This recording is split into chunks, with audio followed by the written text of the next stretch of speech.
Hi, this is Stephanie Vaughn, and welcome to Ageless. Our guest is in the studio and ready to share their story. So come on, let's get started. In this broadcast, you will meet a vibrant young woman with a powerful story of navigating the sometimes heartbreaking roads of life, yet moving ahead joyously. I have the privilege of introducing you to Heather Lead. She calls herself a single mama to the most friendly and joyful 8-year-old girl. Heather is teaching herself Spanish and loves puzzles. I am so grateful she took the time to share her story and her heart with us today. Hi, Heather. Hello. Thanks for joining us today. You're a puzzle girl. I am. What types of puzzles do you enjoy putting together? Okay, so I don't get a lot of free time, but a lot of times puzzles are just a good way to train your brain. It's kind of fun. You can kind of have the TV on the background as you do it. But I like the big, 1,000-piece puzzles. A lot of times, if my mom's in town or something, she'll come help me. So we kind of do it together. We did one over Christmas together. So it was just really sweet, but it's just kind of nice. Like I said, it's kind of not like brainless, but it's just a nice little activity. It's slow. So I do love me some puzzles. Okay, so how many would you say you've completed? Oh goodness, not that many. I don't have a lot of free time. But I do, 2 or 3 a year. Again, like when I don't have, I'm getting my master's right now. So when I'm not doing school, when I'm not busy being a mom, I'll pull out a puzzle. I have a few, that I do like to buy them. Probably have more than I need to put together than I actually have put together. Have you ever glued them together and framed them? Just one. So our wedding song that after the preacher kind of put me and my husband, and he said, here I present you Mr. and Mrs. Lead. And we walked down the aisle. So the song we walked down the aisle to, and one of my friends from college played I See the Light from Tangled, the Disney movie. Yes. She did the piano version of that. Oh, how awesome. So that song has always been really special to me. And so I have a Disney puzzle. It's actually hanging in my daughter's room, but me and Jordan actually put it together. So it's really special because we did it together. It was like our wedding song. So it's just like the Tangled scene of them in the boat with the lanterns, if you've ever seen the movie. But it's hanging in my daughter's room right now. So that's the only one I've ever. Wow, that's really nice. Very awesome. Okay. I'm not a puzzle person. They frustrate me. They are quite that's why I call in my mom when she comes into town. I'm like, okay, I'm stuck, just to get me through this little hump. And then usually if my mom can put together a little bit for me, then I'm good. But it's just that little hump that I need that help for. Heather, please take a moment and share just a little of what your early life was like. For example, growing up, a little of your family, attending school, and things that inspired you. Yeah, so I'm actually a small town gal. I grew up in this little town in Northeast Georgia, tiny town. They had, one high school, one middle school. So once you hit 6th grade, you were with the same people for the next, 6 years till you graduated together. So I like to tell people, I'm a small town girl. My mom and dad got married in the church that I grew up in. I literally, went to church in my mom's stomach. So I was in church before I was even born. And my parents still go to that church still today. And so it's just a really special, it's just kind of my family. When I go home to visit my parents, I go to that church on Sunday. And so it's just a really sweet time. But yes, I grew up Christian home. My mom was a stay-at-home mom. My dad worked. We weren't rich. We were just good old classic middle-class Americans. I have an older brother who's 2 years older than me. So we were the classic, American family, mom, dad, stay-at-home mom, older brother, younger sister. And so it was just a good life. I always tell people I lived a very vanilla life because it was just plain, nothing. My parents are still together. They just celebrated their 35th wedding anniversary this past weekend. So nothing bad ever happened to me. I grew up in church. My parents, were good people. My brother was just a big brother. I had good friends. I never got hurt. I never did anything crazy. I was a good person, quote, quote. I never got in trouble. I didn't go to senior prom. I stayed home and played card games with my parents. If that tells you who I am. I had a speech impediment when I was little, like a really bad speech impediment. And so I was always a little shyer, a little quieter. I think because of that. And I'm a brainiac, I'm a nerd. And so just always made really good grades, always was in the top five, my class. I was the beta club president. So I hope this is like painting a picture of my childhood. Like it was just very normal. Absolutely. Absolutely. Thank So, you. yeah. Well, since this podcast focuses on women and relationships, please tell me how some of the women, as you were growing up, made a positive impression on you. Yeah, I think my mom, obviously, it's a huge impact on me. And just for the motherhood, like she would tell you she's not sensitive. Like I would fall down and get hurt on my bike. I was an avid bike rider and I got lots of scrapes and bruises and I flipped over my handlebar at one point, got like briars up and down, like from my Wow. forehead to my belly. And Did then you she's have on a helmet? yeah, no, my family doesn't believe in helmets. We rode in like the back acre of my parents live on 4 acres, so we lived on the back. I never rode on the road, but Uh-huh. my family's not like keen on safety. So, no helmets, no helmets. Anyway, so like she's like picking briars out of my face and she's like laughing at me. Like my mom just doesn't, she's just not like the nurturing type. My family doesn't hug. Like we're just not like that kind of family, even so we love each other. And so, but even so, my mom is not super nurturing. She's not really the most like encouraging lady. She was always there because she was a stay-at-home mom. And so I think that's something like mothering is not in my genes. Like I wasn't the type of girl who grew up like, oh, I hope I can be a mom one day. Like never dreamed about having kids. And here I am as a mom. And it's hard mothering is hard for me because it doesn't come naturally to me. Just because that's not a calling that's just on my life, which is kind of weird to say, but it's true. And so I think that example of having my mom like always present was just been good for me because it just helps me like, okay, my mom was always there for me. Like I want to always be there for my daughter. And then my grandma, she's crazy. My family makes bottled wind chimes. It's like super weird. Wait, Again, bottled wind chimes? wind chimes, like they cut glass wine bottles and melt them down in a kiln and hang them on a piece of wood and make wind chimes. I've never heard of that before.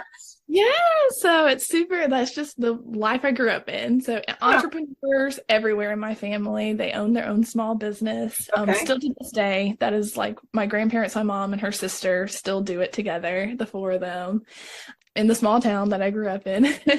And so my grandma has that like creative, like almost like gypsy, like, I mean, they grew up in the 70s and 80s, like traveling to art shows to sell their wind chimes. So she has like if you've ever met like a traveling gypsy, you've met my grandma. Like she just has this very creative, like very unique personality. And so I think it's really cool. Like these women in my life march the beat of their own drum.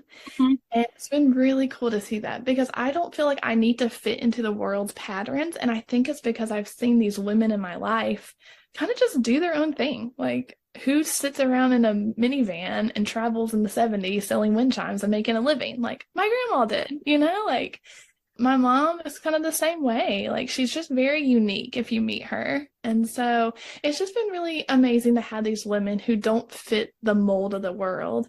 And I feel like I'm kind of the same way. Like I don't fit a lot of molds. I'm a little different because I've had these women in front of me to set that example. That's cool. I love that. So how would you say their influence or encouragement is being reflected in your life today? I think they've always supported me, and no matter what I've done, especially my mom. I've had lots of women pour into my life besides them. I know the preacher, the church I was talking about that I grew up in, the preacher there has been there since I was 8. So over 20 years, he's been at the church. So obviously his wife has also been at the church. And so her name was Miss Tammy.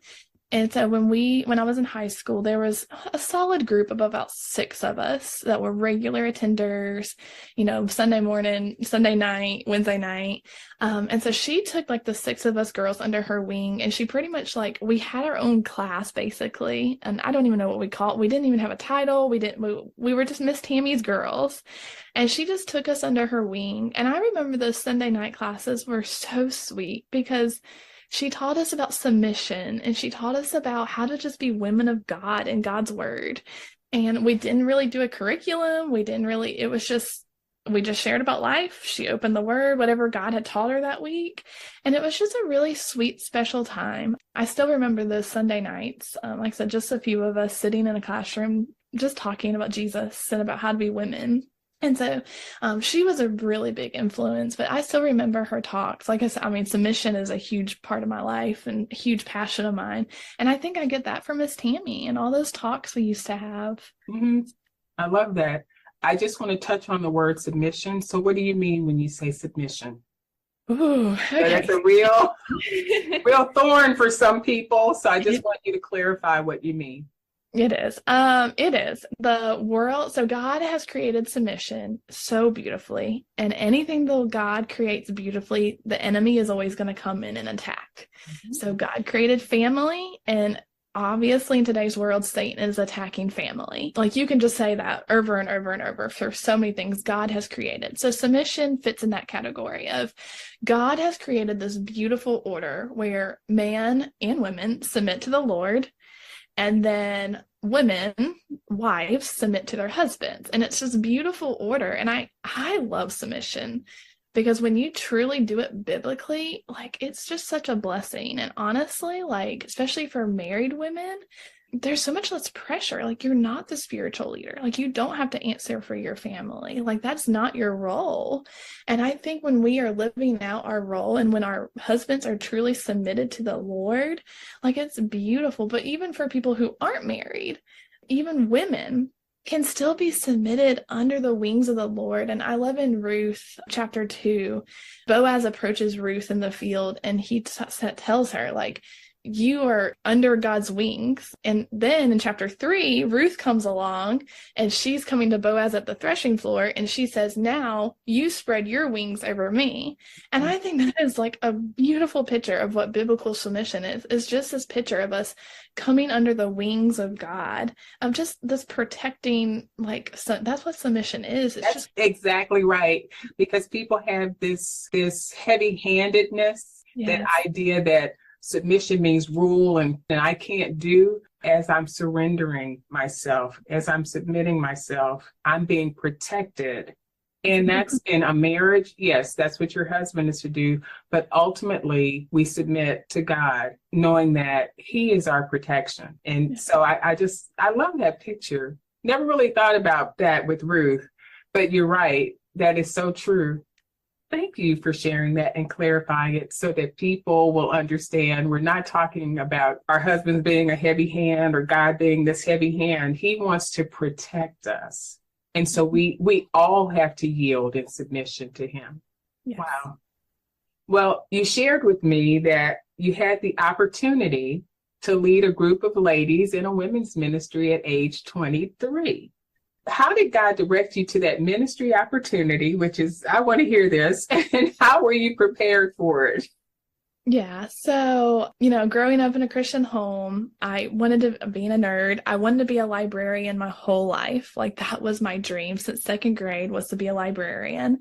And so, going into high school, I knew exactly, like, I'm a planner. I had my whole life planned out. I was going to go to Berry College in Rome and get an education degree. I was going to teach for a few years, which wasn't ideal. I was not a teacher, but I could suck it up for a few years. And then I got my master's, and then I was going to become a librarian. Like, that's all I wanted to do in my life. I won't tell the whole story, but long and about, like, God actually changed my plans and called me to Truett McConnell University in Cleveland, Georgia. And so ended up at Truett. Like I said, is a whole other story for another day. Okay. But still was planning to be a librarian. They had an education degree, still was on that track. I felt like, I was proud of myself. I had listened to God. I had surrendered my school to Him. and he wasn't going to take this away. Like, he wasn't going to take away being a librarian. Like, I followed him to Truett. I did the right thing, kind of check that box kind of deal. Like, God was going to let me do what I wanted to do. I'm laughing because, God, God doesn't always work on our plans. So my freshman year of school, God called me to ministry. And I mean, I'm 18 years old, like at school. Like, what does that even mean? I'm a girl. I can't preach. Like, that's all I could think. Like, because that's all I could think of. Like, I can't preach. So this is the silliest calling. Like, no. Like, so I just dug my heels into the ground and told God, no, no, no, no, no for months. And the word surrender just kept coming up everywhere in preaching, in chapel. At Truett, you had to go to chapel every Thursday in Bible studies. And I was just really, really, really struggling with this calling that God placed in my life. And so I ended up actually surrendering to the calling my freshman year. And I switched my degree over to, I have a bachelor's in theology. I sat in class with all these boys who wanted to be preachers. And I loved it. I loved it. So I actually have a theology degree, like an undergraduate in theology, because God called me to ministry. And I had no idea what that meant. And so then I met a boy my junior year of school who wanted to be a youth minister. And so I was like, oh, so I'm just going to be a pastor's wife. I got this. Like, I can do that. I had Miss Tammy, my whole life to lead. Like, I could be a pastor's wife. And so we got married, and Jordan applied to countless numbers of churches, and no church wanted us. Not a single church wanted us. And so we were just really bitter. We were mad. We had no idea what God was doing. Like, we were both wanting to be in ministry. What church wouldn't want us? We're young. At this point, we had Abigail, so she was a newborn baby. Like, we really needed a job. We were desperate, and just God kept slamming doors. So we ended up moving to our home that we're in now. And so Abigail was about 18 months old, and Jordan still couldn't find a job. And so we were church hunting because we had just moved to the new area. And we found this little tiny Baptist church, and we started going, fell in love with the people. And so after about 6 months of being there, one of the ladies approached me, and she was like, I don't know why the Lord has put you on my heart. And she's like, we really desperately need someone to run our women's ministry. She's like, we have events like 3 times a year, but she's like, we want more. Like, the women are hungry. And she's like, I don't know why. She's like, you're young. She's like, you just joined here. Like, would you mind serving in this role? And I literally, like, jaw was on the floor. Like, this lady who did not know me, did not know my background, did not know women's ministry was like on my heart. I'm, again, like you said, I think I was 26. Okay. And this church was full. I mean, I was the youngest by far. I mean, this church is full of 50, 60, 70, 80-year-old women. I was the youngest there by far. And they're asking me to do this. And so I went home and I was like, Jordan, like, I can't say yes. And he's like, how could you say no to this? Like, we obviously, God led us to this church. Obviously, they need you. This is what you have been called to do. Kind of like Esther. Like, there's such a time as this. Why not say yes? And so I prayed and prayed, and I went back the next week, and I told that lady, I was like, okay, like, I don't know what to do. I've never done anything like this, but I will say yes. Wow. So I met the pastor, and the pastor's like agreed to take me on at 26 years old, leading these women. So I had probably 80 women or so at the church. And so basically what I did was just once a month, we had an event of some kind, whether it was a fun event or, a prayer night, or we always had one event. And then I always did Bible studies. I try to always have a Bible study going. Even if I wasn't leading it, somebody else was leading it. Mm-hmm. So it was super simple, one event a month, like always had a Bible study going. And I did that for about 4 years. Wow. I loved it. Sweet. Well, I've asked this question of other women, and so I'm going to ask you this. How valuable was the insight, encouragement, and wisdom of the women you were leading because they were older than you? How did you appreciate information shared with you? Yeah, I was very intimidated when I first started because I was like, these women aren't going to listen to me. Like, I'm a baby. But those women, they just respected me and I respected them. It was like a mutual respect. And I think they saw God in me and they saw my love for the Lord. And I came in and I asked them, what do you want to do? Like, I'm not going to come in. Y'all been at this church your whole life. I'm not going to come in and change. Like, if you do a Mother's Day tea on May, like, we're still going to do the Mother's Day tea. Like, I wasn't there to change anything. I was just there to give them some more support and just have a leader for them to answer to. And honestly, whether they were, 55 or 95, those ladies, some of them didn't even know how to open the word, apply, read the word, apply the word, because they had just sat under preaching their whole life. They had never done it for themselves. And so it was really sweet that even so they were older than me, I got to hopefully, I look back now, like, hopefully I poured into somebody, but they poured into me too. Like, I know because I wasn't in a Sunday school class or in, a particular class, like, I got to sit out in the front and just welcome people in, and just such sweet conversations with so many of them. I got to pray with so many of them. I got to go to dinner and lunch with so many. And just the sweet conversations that I had those 4 years of just building relationships is really all I was doing. Would you say they were an instrument of growth for you? Yes, I think in some ways, yes, for sure. It's funny, like, I feel like God gives you chapters, and that was a chapter in my life. Because, now it's been 3 years since I've been with them. I guess maybe it's been 2 years since I've been with them. And I don't talk to many of them anymore. But I think in that chapter is exactly what I needed as I was a young mom. And they were all, older moms or grandmas that I got to learn from. I was a young wife, and they were, some of them had been married for 50 plus years. Mm-hmm. And so I think it was just a sweet time of, yes, like, I was the younger person coming in and, like, teaching them, quote, quote, but they were also showing me how to be a wife and a mom. So would you say they were open to what the things that you had to say to share with them? Did you find them open? I did. Like I said, they liked their events for sure, but they were, anything I threw out there, they really did attend. And like, again, I never had any closed off walls. And I think it's truly because those relationships, like, I took time to write cards, and I took time to go out to lunch, and I took time to listen to what they wanted. And they felt like they could talk to me. I felt like we were just very open communication. And I feel like you need that. Yes, absolutely. I love that. As you look around, do you believe there are women who come to church, even those you see in public places, with a smile on their face, but have broken hearts? Do you believe that? Oh, for sure. Yes. I think we're very good at hiding our hurt. Yes. Mm-hmm.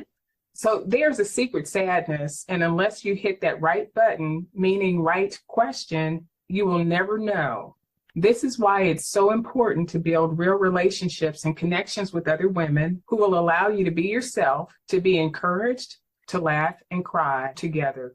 You need at least 2 good girlfriends that will let you be you, and you, in turn, do the same for them. Heather, you are a very vibrant lady. How have you been able to perhaps identify those women who had that plastered "I am fine" smile on their faces when in reality they have broken hearts inside? I don't think you can push anybody to talk about things they're not ready to talk about. I'll just put my counselor hat on for a minute. I'm getting my master's in counseling. Okay, good for you. Put my counselor's hat on. I love it. But if someone is not ready to talk about something, they're just not ready. And I'm a big believer, like, not pushing people. But I like what you said, that I think with the right amount of care and the right amount of love and just concern, it's amazing how people just open up. Mm-hmm. But I think so often in this busy world, we don't take the time to just pause and listen to people, because we're so busy with our own agenda, and we're so busy going. We forget to just, hey, like, so-and-so, it's Father's Day. Like, Father's Day was this past weekend, and I have a friend who lost her dad, 10 years ago, probably. And so I just sent her a text like, hey, like, I know it's been 10 years, but this is still a really hard day for you. And it was just a text, but I think we're so busy wrapped up in our own agenda and our own stuff. Like, it would have been so easy to have forgotten about her. I think when you genuinely care and love people and you stop and you pause, it's not even asking the right questions. It's just taking the time to just be with them for just a minute. Yeah, I love that. I love that. Every connection we make is not necessarily going to be lifelong. And some of the friendships we developed are for a season. But while you are together, take the good from each other, nurture it so that you can pass it on to others. I want to turn the corner a little bit and focus on your last name, Lead. It's very interesting. And as you mentioned, it's attached to your husband, Jordan. I want you to feel free to express yourself as you wish and tell us about your life with your husband, the birth of your daughter who has special needs, and becoming a widow, I believe at the age of 28. You would share as you wish. Okay. Okay, buckle in. It's a lot. So I'm only 31 years old today. But I lived a lifetime in my 20s, is what I tell people. Like, literally, I lived a lifetime. I was 21 when I met Jordan. I told you I met him my junior year of college, and he wanted to go to ministry. So I already shared that part. So we knew we were going to be together like a month into dating. Like, we knew we were going to get married. We knew that God had brought us together. I truly believe marriage is beautiful. And I feel like God brings two people, like me and Jordan were complete opposites in every way. Two very unlikely people to get married, but God brought us together just in that path of life. And so we're both walking our own paths toward the Lord. And I think God brought us together. And he made our path bigger just together. Like, he made us better together. And that's what marriage should be. It should be glorifying to the Lord. And so because we both had that ministry mindset, it was really easy. No, I hate the word fall in love, but it was really easy to grow. I like the word grow in love with him, because that's what love grows. And I only had 8 years with Jordan. 2 years dating, engagement, and then we got married in 2014. 6 months into marriage, we got pregnant. And so again, I did not plan to be a mother, but Jordan wanted a house full of girls. Like, that was just like his dream. And so when he found out he was having a little girl, when I was 20 weeks pregnant, he came with me to the ultrasound, and, they say, Mr. and Mrs. Lead, you're having a girl. My husband's not an emotion. Didn't show his emotions super big, but he was literally like almost like jumping up and down in that chair if he could have done that. He was so excited to have a girl. So Abigail was born in May of 2015. I was 23 and he was 24. We were young. And so we found out at 2 months old that Abigail had something going on with her. The doctors were like, we don't know, but she wasn't developing right. We had no idea what that meant. And so we got thrown into the world of doctors and appointments and tests. And so Abigail's 8 years old, and she still does not have a diagnosis, but she is in a wheelchair, so she cannot walk. She's very developmentally behind. Her speech is super delayed, super sweet. She understands everything. She's super smart, just can't express what she wants to say super well. Like I said, still can't walk and still doesn't have a diagnosis. And I always just tell people, like, God just made Abigail so special and so unique, because even the doctors can't even tell us like what's going on with her.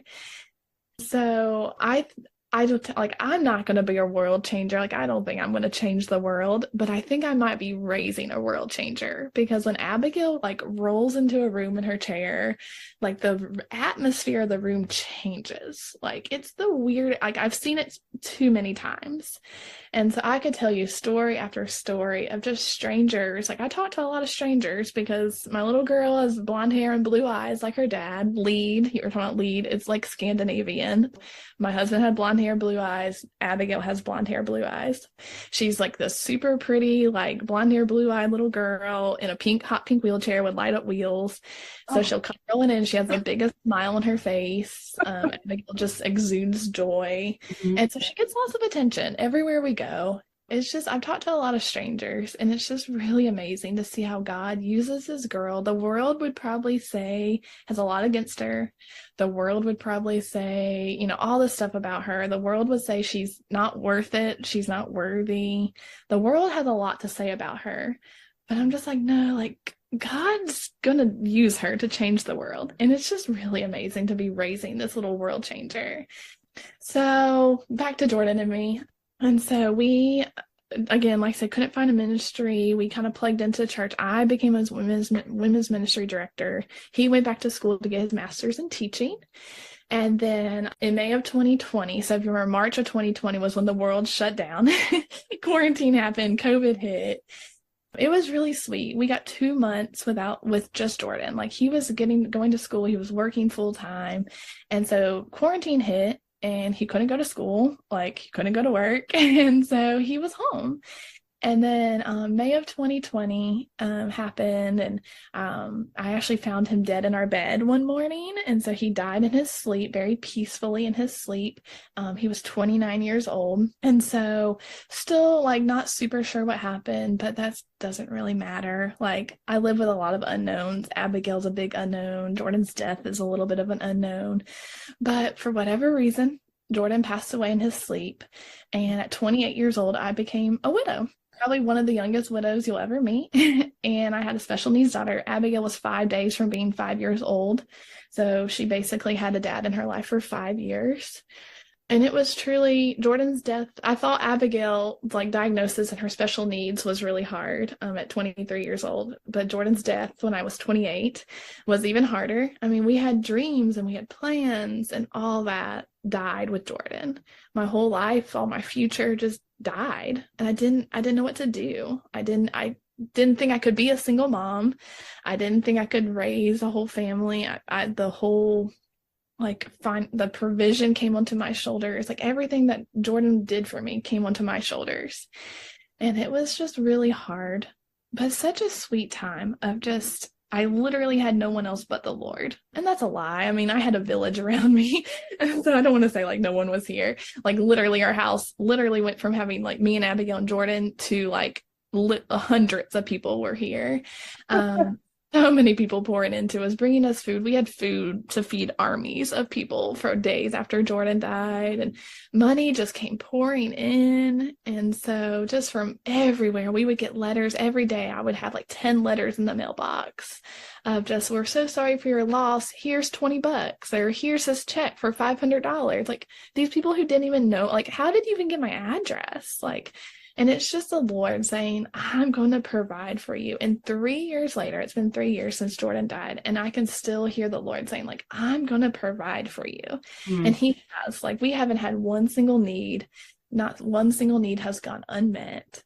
And we're just so blessed. Like, I can sit here and I can tell you, like, despite all that in my 20s, I can sit here and say, God is so good. And he is so faithful. You know, God has taken this like horrible situation in my life and has just brought so much goodness. Like I would not be sitting on this couch if it wasn't for the Lord. Like I would have ran off. It would have been too hard for me in my flesh. Like I probably would have got remarried soon after Jordan because I was just lonely. And so my flesh would have just ran off and like found solace in a man is truly what would have happened.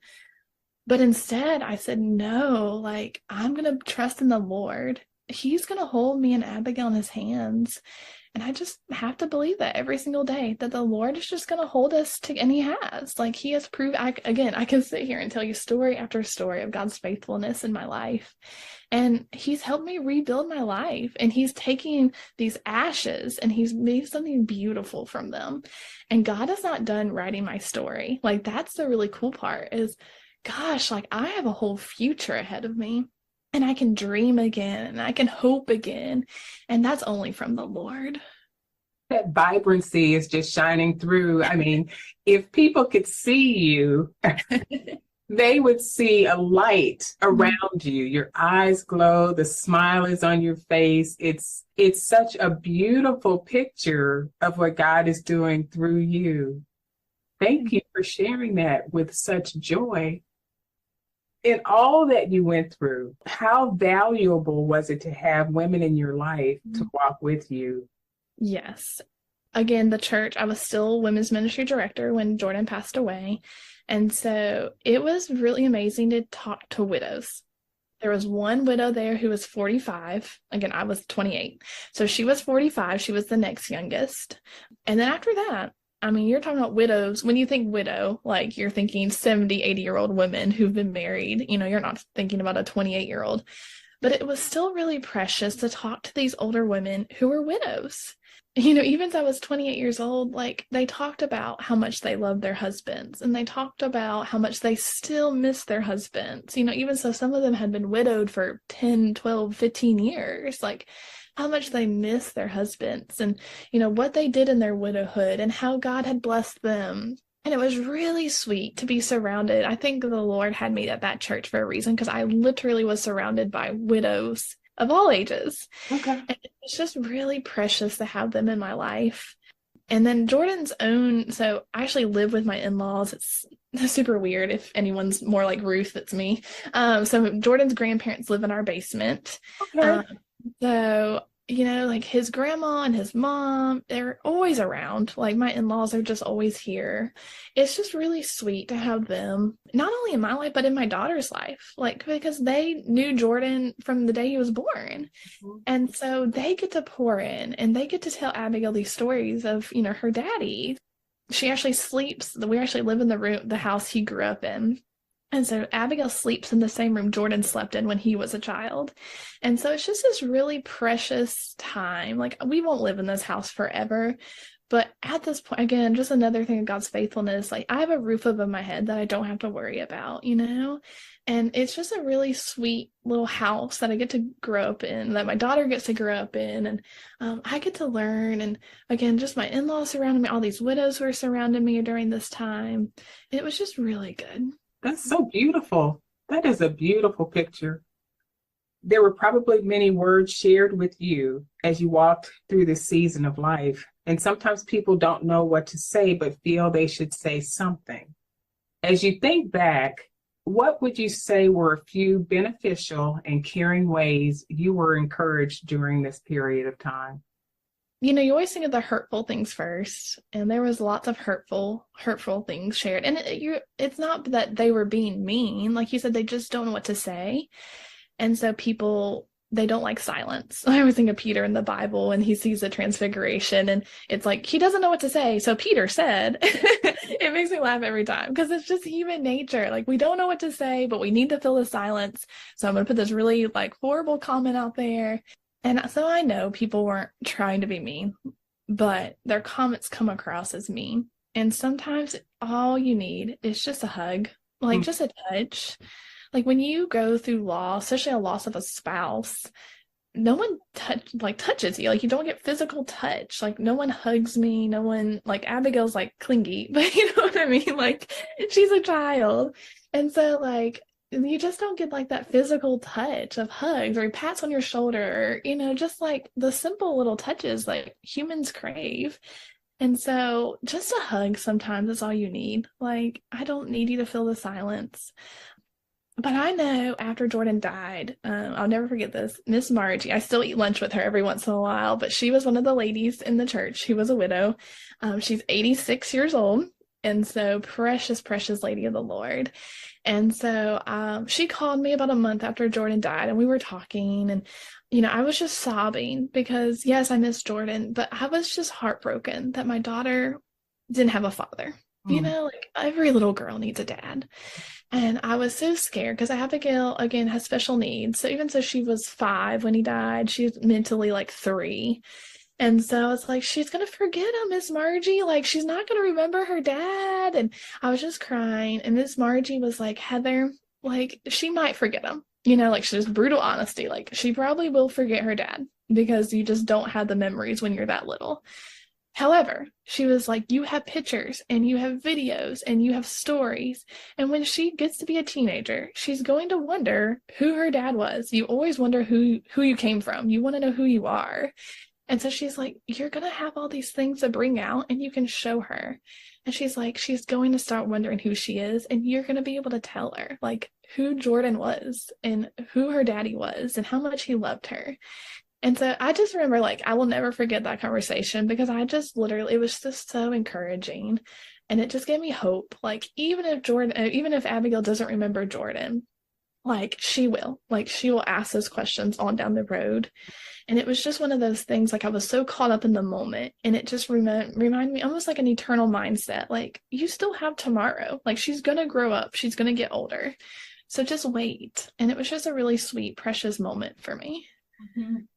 God always has that one person who will kind of knock down all of the other things that have been thrown at you to lift you up again. And he used this lady in your life to surround you and smother you with love. And that's so beautiful. And she's so right. Thankfully, you've got pictures and videos and things like that. So I love that. Thank you for sharing. Yeah. As you're raising Abigail, what do you do to make sure you're not isolating yourself from connecting with other women on a deeper level? Yeah, so I'm probably weird in my motherhood. So I don't find my identity in widowhood. I don't find my identity in motherhood. I am Abigail's mom. I am a widow. Those are things I am, but that's not where I find my identity. I am completely okay having Abigail sit with a babysitter, or even like this weekend, like right now, she's with my mother-in-law all weekend. Like once a month, my mother-in-law will take her and have a sleepover with her. So I get a weekend off because it's tiring to have, 24/7 mom. Like, I don't get a break from being a mom. And so I'm constantly with her. And so my mother-in-law is super sweet and will take her for me. And so I don't know, like, I still, even so I'm not quote, quote in ministry, I still take the time to go eat lunch with people. And I still take the time to invite people to hospitality is so big into my heart. And I invite people over to our home. Like, sure, like I can't go out to dinner because I have a little girl who goes to bed at 7 every night, but I can invite you over to my house and I eat dinner with you and we can talk while Abigail plays. And so I'm very intentional about still getting out. Like, my mom will tell you, like, she's like, I just can't keep up with your calendar because you're very social. And I mean, I'm not, like, I love people, and I just have a lot of people in my life that pour into me, that I pour into. I mean, even last night, God just put a friend on my heart. And so I was like, well, I'd kind of rather watch a movie, but for whatever reason, God laid this friend in my heart. And so I called her. I thought it would be like a 20-minute chat just to catch up. We ended up talking for 2 hours, and it was precious. Like, I got on the phone and I was so encouraged by our conversation.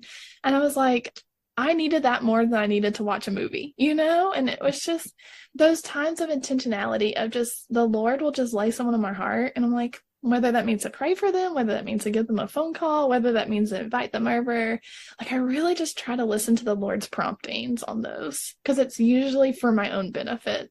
And the key is being open, because when we're, like you said, sometimes when that phone rings and you're hoping it's short and it tends not to be short, there is a reason, because that person perhaps has a need. But oftentimes when you're talking to them, you get so much benefit from what you've heard them say to you.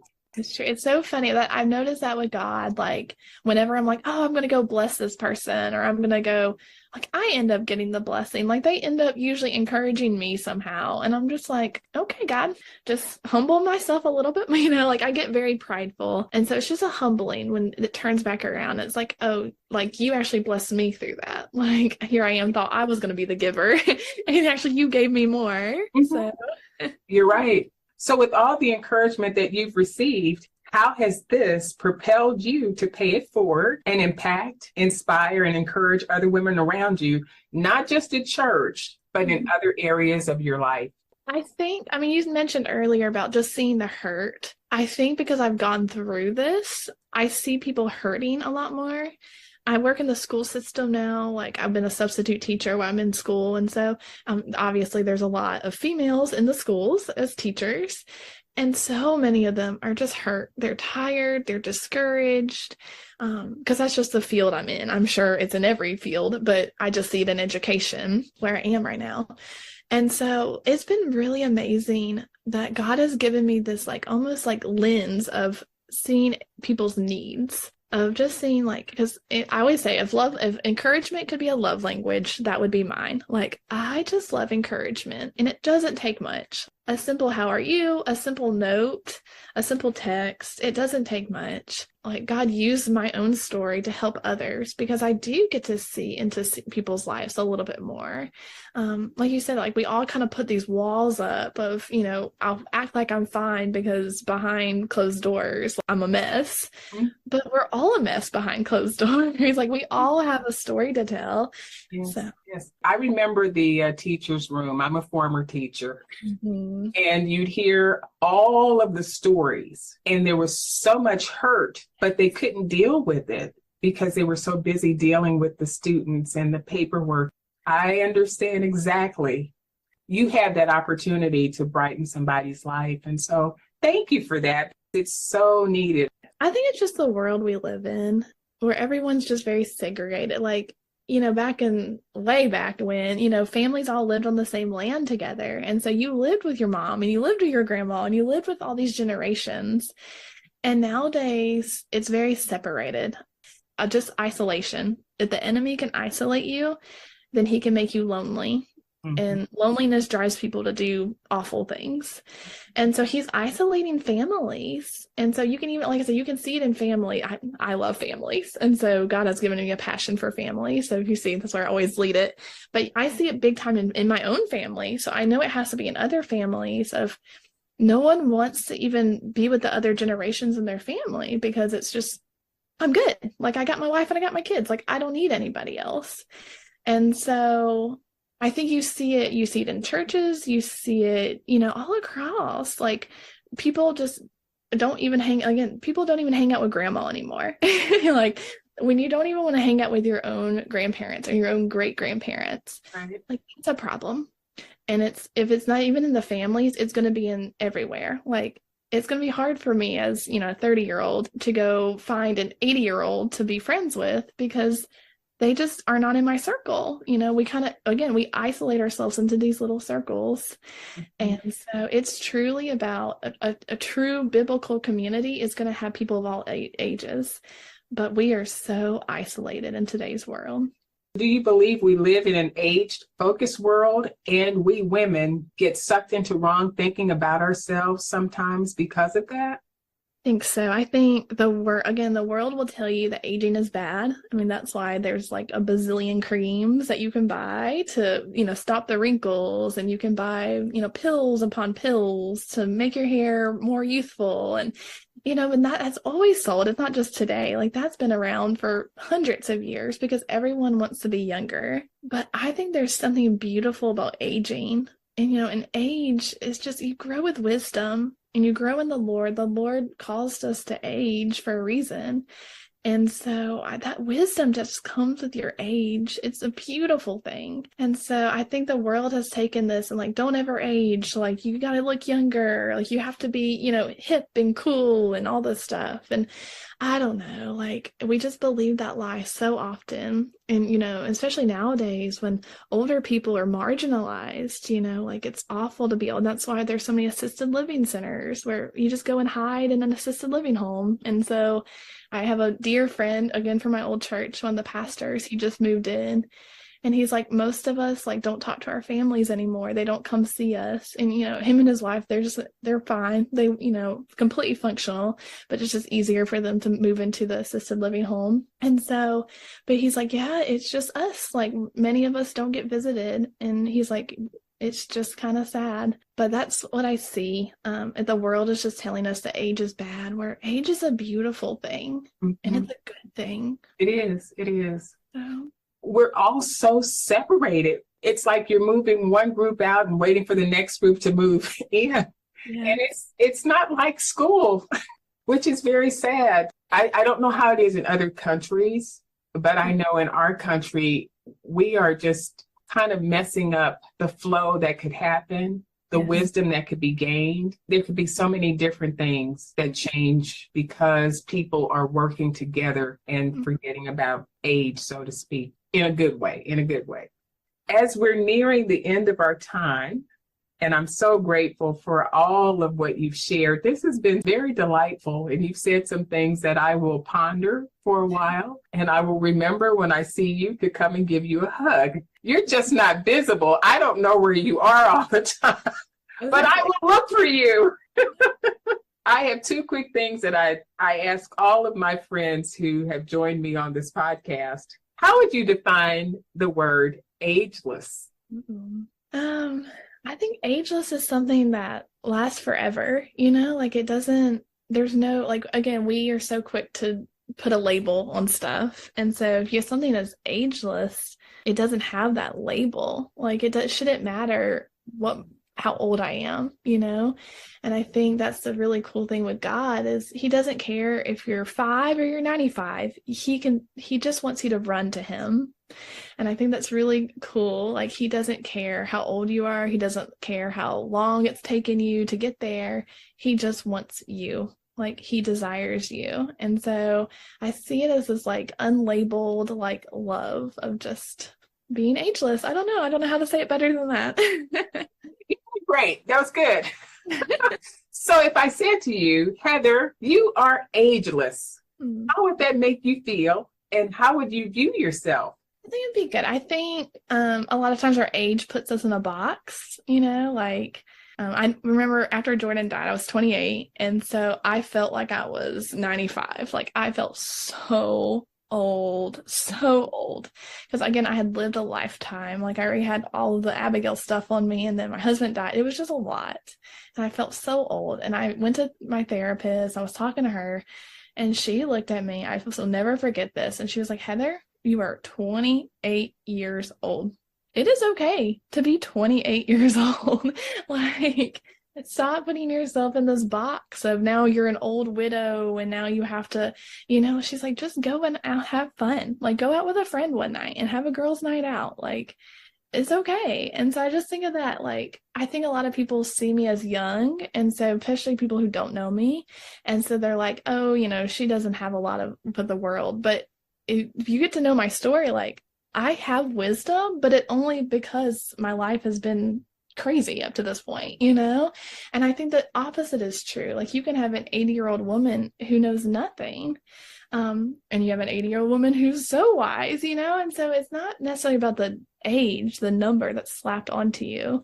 It's truly like what life you have lived and where you've let the Lord take you. So yeah, I think an ageless thing is actually like freeing for me because I don't have to be young and I don't have to be old, you know, like I just get to be Heather. And so that's why you are so vibrant and energetic. So that's what I love about you. It just shines through. You have an ageless spirit. That's awesome. Okay, here's my final trick question for you. Yes. If you were a spice, which one would you be? And how would you sprinkle your chosen spice on the lives of other women you encounter to encourage and connect with them? That's really good. It's gracious. Okay, let me think. I think that would be cinnamon because cinnamon it doesn't take a lot. You know what I mean? If you add too much cinnamon to something, it's nasty. But the right amount of cinnamon, which is usually, again, like no recipe calls for a lot. Just a little bit of cinnamon sprinkled in changes the taste of like the whole cake or the whole cookies or whatever, or the pancakes. I put in Abigail's pancakes, and I just love that. Like, I don't think, especially when you have the Lord in you, it doesn't take a long, like you don't need 5 hours to show Jesus off. Like, if you have Jesus in you, like someone should recognize Jesus in the first 5 minutes of your life. Like you should look different. And that's kind of my prayer is that I just look different than the world. Like when people meet me, they're like, something's, even though they say something's weird about you, like even if they don't pinpoint it's Jesus, like she's different. Like, and I pray that I make an impact on someone's life, you know, whether I see like a cashier or, you know, a server at a restaurant, even if I only see them for a few minutes, like just those small little impacts you make every single day. So I like that. A little bit of cinnamon in people's life. Cinnamon. Okay, I'll have to remember that. In pancakes? Never heard of that before, but okay. We had honey, chocolate, cinnamon. You can add anything to a pancake. I'm a plain girl. I love it. Well, Heather, I'm going to tell you, you have overwhelmed me today. It has certainly been a true delight to speak with you, to get to know you better, and to know that that quiet demeanor that I see is not really you. But I wanted to ask you, is there anything else you'd like to share or say before we close? I don't think so. I think I always tell people, like if I could share anything, is that Jesus sees you, he cares about you, and he's proud of you. I mean, those are things I tell myself, kind of like my mantra that I tell myself. And so for anyone listening to this, that's what I would tell you, is that no matter where you are, no matter what you've done, no matter what's been done to you, like Jesus sees you, he cares about you, and he's proud of you, just simply because of who you are, not what you've done, but just simply who you are. And I just think that's an amazing thing. Like, grace is just an abundance of who God is, and he just bestows it so abundantly on us. Well, thank you, Heather, for joining me. It has been more than wonderful to have you on this podcast today. I really appreciate it. Thank you so much. It's such an honor to be here. Hey, my friends, thanks for joining me today on Ageless and for being an amazing part of this journey. Don't forget, you have been fearfully and wonderfully made. Go out today and live this life vibrantly. Until next time, bye for now.